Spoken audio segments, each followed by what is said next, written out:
Perjanjian Romeroyen.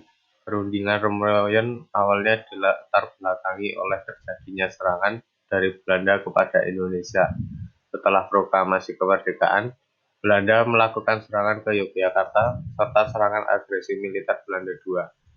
Hal ini ditambah dengan adanya penahanan para pemimpin Indonesia yang mulai mengundang kecaman dari dunia internasional, terutama dari Amerika Serikat dan Dewan PBB. Tekanan dari luar yang kemudian membuat perlunya perundingan Indonesia dengan Belanda. Oleh karena itu, kemudian dilakukan perundingan Romeroyen yang menjadi jalan menuju konferensi meja bundar yang akan diadakan di Den Haag, Belanda. Tanggal perjanjian Romeroyen diadakan mulai dari 14 April sampai 7 Mei 1948 dan bertempat di Jakarta.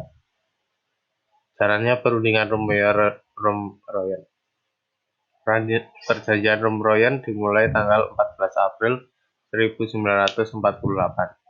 Dalam perjanjian Romeroyen, pihak Indonesia diwakili oleh Muhammad Rum, beberapa anggota seperti Ali Sastro Pambijaya, Dr. Leimena, Insinyur Juanda, Profesor Sumpomo, dan Latuharai.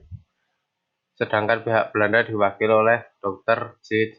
Herman van Rooyen dengan anggotanya seperti Blom, Jacob, Dr. Van, Dr. Gede, Dr.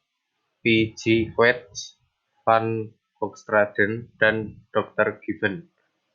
Sementara pihak penengah adalah UNCI atau United Nations Commission for Indonesia yang diketuai oleh Merle Cokan dari Amerika.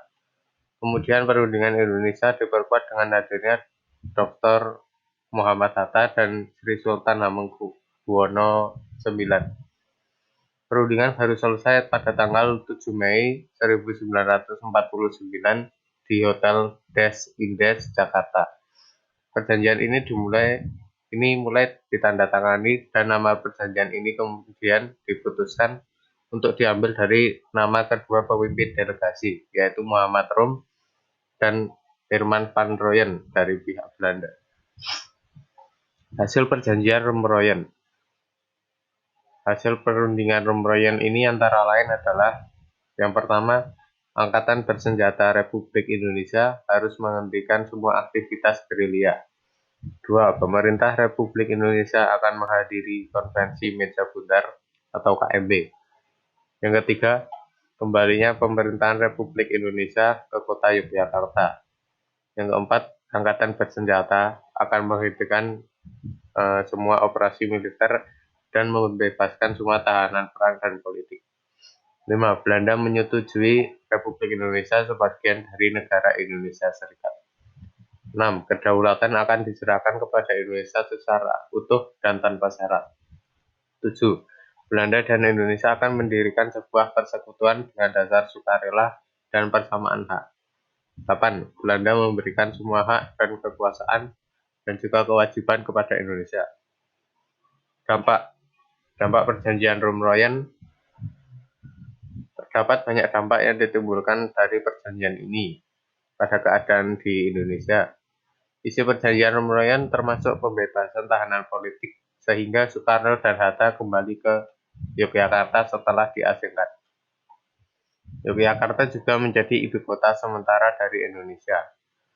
Terjadi juga penyerahan mandat dari Syarifuddin Prawiranegara sebagai Presiden PDRI atau Pemerintah Darurat Republik Indonesia yang kembali kepada Ir Soekarno. Yang paling mencolok adalah adanya gencatan senjata antara Belanda dan Indonesia. Perundingan Romeroyen pun berujung dengan dilaksanakannya konferensi meja bundar di Den Haag, Belanda, yang menyelesaikan permasalahan antara Indonesia dengan Belanda. Demikian info perundingan Romeroyen. Terima kasih. Wassalamualaikum warahmatullahi wabarakatuh.